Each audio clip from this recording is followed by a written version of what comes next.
This is a lecture for professional responsibility.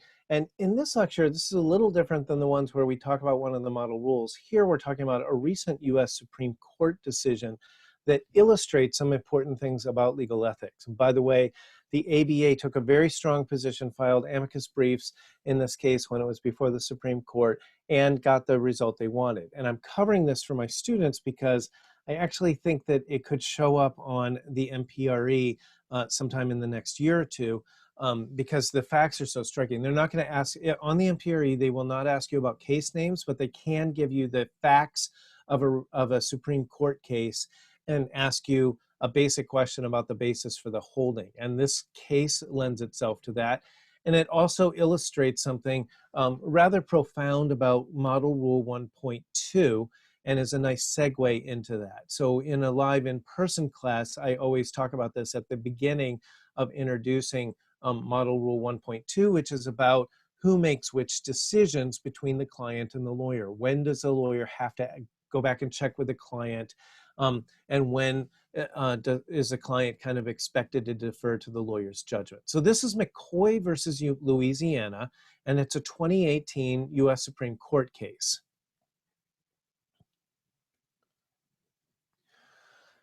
And here's what happened. An attorney told the jury in his opening argument at trial, and then again at sentencing, or in closing arguments and at sentencing, that his client had in fact committed the 3 murders he was charged with over his client's strenuous objection in open court. The client had actually testified at trial and presented a ridiculous alibi. And so just to kind of summarize the facts for you, this was a triple homicide, and the client's, if I remember right, it was the client's ex and former in-laws, or ex's parents, who were found murdered in their house. The neighbors claimed that they saw the defendant, McCoy, fleeing from the scene. They heard screams in the house, gunshots, and then heard him flee, saw him run out of the house, jump in his car, and drive away. It gets worse. They found McCoy like the next day or the day after that, a few states away, still with the victim's blood on his clothes in the car and the murder weapon. And so that sounds pretty incriminating, right? So we have triple murder. He knows the victims. He's a likely suspect because he's alien. There's a lot of tension there. The neighbors saw him flee the scene, and he's caught with the murder weapon and the victim's blood on his clothes. That sounds bad, right? And then McCoy said, it very implausibly had a really far-fetched story about how he was framed. And the story was laughable. It would have been, the lawyer felt it would be insulting to the jury and that they were going to get mad. McCoy was facing the death penalty. He was charged with 3 murders and was, and the prosecution was going to ask for the death penalty. And his lawyer was afraid that McCoy's alibi, his dumb alibi, would just infuriate the jury and ensure a conviction and a death sentence. And so the attorney felt that the evidence was overwhelming and that the only way to avoid the death penalty was just to concede guilt and argue for mental illness as a mitigating factor at sentencing. And so he thought it would impress the jury if he admitted, he actually did it and he's really sorry or something like that. So they disagreed about this, and the lawyer did it over his client's objection. The client's screaming in open court, "I said I didn't do it. I'm pleading my innocence." And the lawyer's telling the jury, no, he actually did kill those 3 people. So this got national news attention. The client had tried to, 2 days before the trial started, had tried to fire the lawyer because they had talked about this. And the client said, "I want to present this stupid alibi." The lawyer said, "You're going to get the death penalty. I don't want to do this." They reached an impasse. They go meet with the judge, and the client says, I don't want this lawyer. I want to fire him. And the lawyer says, "I want to withdraw. We're at an impasse." And the judge says, "Oh no, you're stuck on this case and we're not going forward to trial. This is just a stunt to try to buy some time." And so, by the way, for my students, this really bothers me. And I've seen this come, and I've seen it happen in repeatedly from Louisiana, where judges won't let criminal defendants fire their lawyer or lawyers withdraw from cases before trial. And so they make them go through a trial with a lawyer that they have with whom they have a fundamental disagreement. Now, normally, in all other circumstances, the client has an absolute right to fire the lawyer, an absolute right for any reason at all, except when we're in a proceeding before a tribunal, a judge actually does have authority to keep the lawyer on the case over the client's objection. By the way, I hope if some of you are someday working for the ABA or Congress or something like that, that you can change this. I think that this is terrible, and I don't think judges should do it.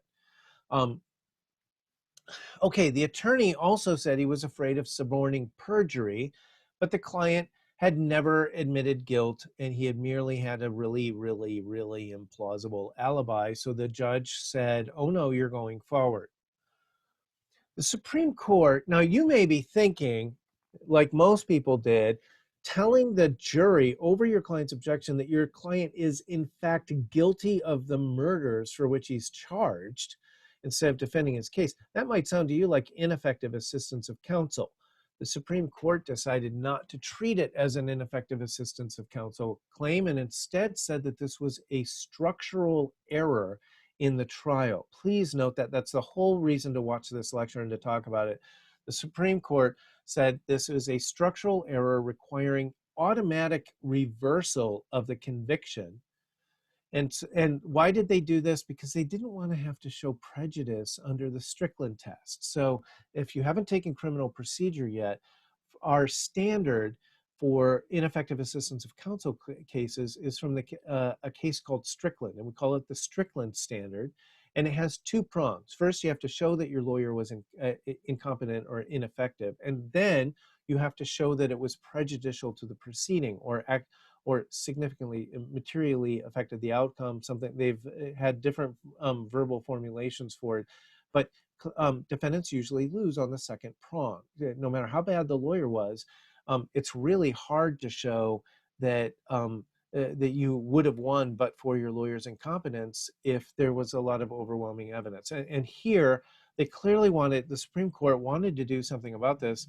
And the problem is, this is a terrible test case, right, where you have the overwhelming evidence of guilt. So it definitely wouldn't have worked under Strickland.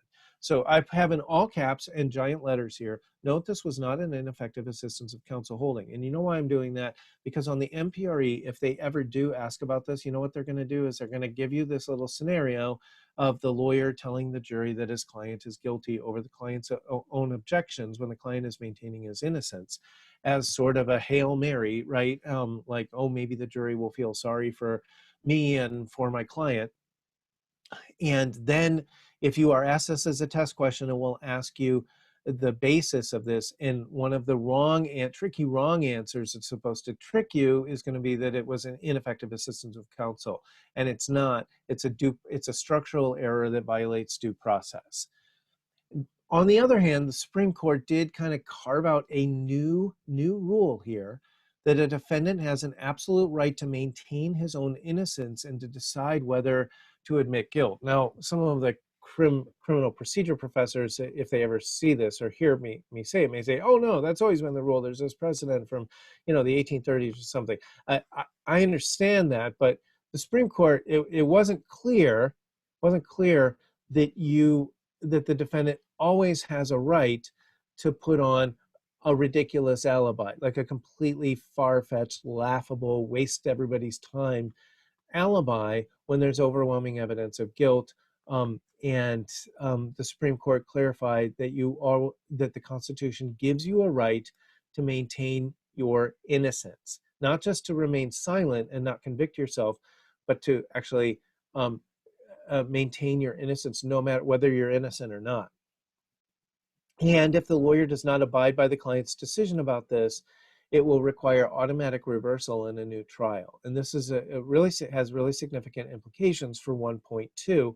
If your client wants to say they're innocent, they get to say that they're innocent, even if you know that it's not going to work at all. And you know what? The lawyer was probably, I'm sure he was right in this case, that the jury, because the jury did convict, and he had done some of these death penalty cases. By the way, I followed up and did some research on this. The lawyer who did this was so kind of broken by the experience that he left the practice of law and moved to another state and went into a different career.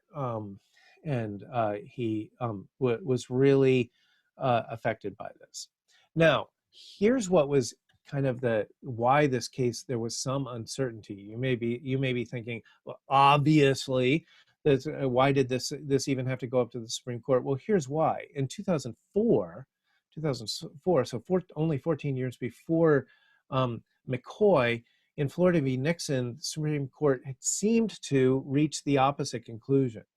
Nixon's attorney in that case, Nixon v. Florida, thought that their best strategy was to concede guilt and kind of throw themselves on the mercy of the jury.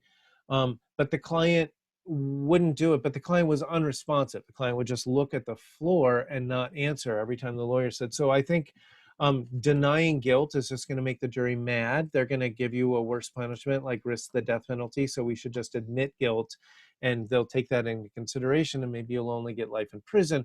And the client was unresponsive, so the lawyer went ahead, and the court said that's okay. If the client doesn't forbid you from conceding guilt, then you can concede guilt to the jury for strategic reasons, and that did not require reversal. In the McCoy decision, they distinguished Nixon because McCoy, in his case, strenuously objected, not only before trial, but in open court, to his lawyer's strategy, and even tried to fire his lawyer before trial, and Nixon never objected. Okay, that's it about the McCoy case. It's an interesting and important case that you should know about before we go into our lecture on